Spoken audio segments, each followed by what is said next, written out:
आज से 46 वर्ष पहले 20 जुलाई 1969 को चांद की सतह पर मानव के पहले कदम पड़े थे। 8:26 कोऑर्डिनेट यूनिवर्सल टाइम पर अपना बायां कदम चांद पर रखते हुए प्रथम चंद्रयात्री नील आर्मस्ट्रॉन्ग ने कहा था, यद्यपि मानव का यह छोटा सा कदम है, लेकिन मानवता के लिए बहुत ऊंची छलांग है। सदियों से शीतल चांदनी बिखेरते मानव मन को मोहते और उसकी कल्पनाओं में नए नए रंग भरते चांद से मनुष्य की वह पहली सीधी मुलाकात थी।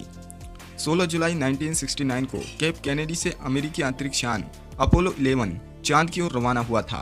उसमें 3 अंतरिक्ष यात्री थे, नील आर्मस्ट्रॉन्ग, माइकल कॉलिंस और एडविन एल्ड्रिन। चंद्रमा के निकट पहुंचकर परिक्रमा यान से चंद्रयान ईगल अलग हो गया और वह नील आर्मस्ट्रॉन्ग तथा एडविन एल्ड्रिन को लेकर रात 1:47 पर चंद्रमा के शांति सागर मैदान में उतरा। आर्मस्ट्रॉन्ग ने सतह पर अपना पहला कदम रखने के बाद चांद की सतह को निहारा और कहा, चंद्रमा की सतह बहुत सख्त है और यहाँ की मिट्टी रेगिस्तान जैसी है। एल्ड्रिन ने कहा, यह एक शानदार मगर खामोश जगह है। दोनों ने वैज्ञानिक प्रयोगों के लिए चांद की सतह से मिट्टी और चट्टानों के नमूने लिए। जिस सीढ़ी से वे चांद पर उतरे थे, उसके पाए पर स्मृति चिन्ह के रूप में एक धातु फलक लगाया था, जिस पर तीनों अंतरिक्ष यात्रियों और अमेरिकी राष्ट्रपति के हस्ताक्षर थे। इस तरह मानव ने चांद पर विजय पाई। 1969 की तारीख थी और नील आर्मस्ट्रॉन्ग ने चांद पर कदम रखकर इतिहास रच दिया था। इसके बाद 5 और अमेरिकी अभियान चांद पर भेजे गए। साल 1972 में चांद पर पहुंचने वाली यूजीन सेरेनन आखिरी अंतरिक्ष यात्री थी। उसके बाद अब तक कोई भी इंसान चांद पर नहीं गया है, लेकिन करीब आधी सदी के बाद अमेरिका ने ऐलान किया है कि वो चांद पर इंसानी मिशन भेजेगा। लेकिन सवाल ये उठता है कि आज के समय में ज्यादा आधुनिक तकनीक होने के बावजूद भी फिर से हम क्यों ना किसी इंसान को चांद पर भेजें? आखिर ऐसा क्यों नहीं किया जाता? यहां तक कि नासा ने भी दोबारा चंद्रमा पर जाने की कोशिश नहीं की। उस समय प्रयोग किए गए उपकरणों से आज कहीं ज्यादा उन्नत टेक्नोलॉजी के उपकरण हमारे पास हैं। उस समय जो वीडियो शूट किया गया था वह इतना साफ नहीं था। आज हमारे पास हाई रेजोल्यूशन कैमरे हैं। फिर क्यों ना अब ऐसे किसी मून मिशन को अंजाम दिया जाए?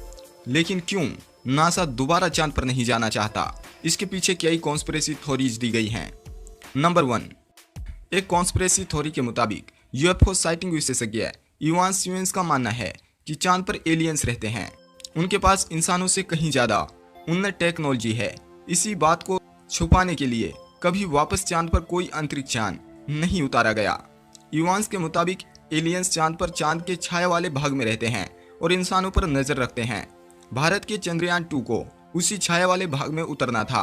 कहा जाता है कि नासा ने उनके साथ संपर्क बना लिया था, इसलिए हमसे छुपाने के लिए दोबारा मैन मून लैंडिंग नहीं की गई। पूर्व नासा कर्मचारी डेना हेयर का कहना है कि यह सच है कि चांद पर बिना रोशनी वाली जगह पर एलियन सभ्यता निवास करती है। इस बात को नासा द्वारा ही छुपाया गया था। उन्होंने कहा था कि आखिरी मून लैंडिंग मिशन के दौरान अंतरिक्ष यात्री के पास 3 उड़न तस्वीरें आई थी, जिन्हें एडिट कर नासा द्वारा इरेज कर दिया गया। नासा के कई कर्मचारियों का कहना है कि इस टॉपिक पर नासा ने बात करने से बिल्कुल मना किया है। नंबर 2, वहीं बहुत सारे लोग आज भी यह मानते हैं कि नासा ने चांद पर कभी पैर रखा ही नहीं था। ये सब झूठ था। सोवियत यूनियन के अंतरिक्ष में पहुंचने के बाद नासा पिछड़ रही थी, इसलिए उन्होंने ये सिर्फ एक झूठा नाटक रचा था, जिसे वीएफएक्स की मदद से शूट किया गया। मून लैंडिंग को झूठ साबित करने के कई रीजन दिए गए, जैसे चांद पर कोई वायुमंडल नहीं है, फिर भी झंडा लहराया कैसे? वहीं चांद पर बने एस्ट्रोनॉट के पैरों के निशानों के बारे में कहा गया कि एस्ट्रोनॉट के पैरों के निशान झूठे थे। जिस यान से चांद पर लैंडिंग की गई वह बहुत ही वजनी था। उसके निशान चंद्रमा पर नहीं बने, जबकि एस्ट्रोनॉट के पैरों के निशान बने। ऐसा क्यों था?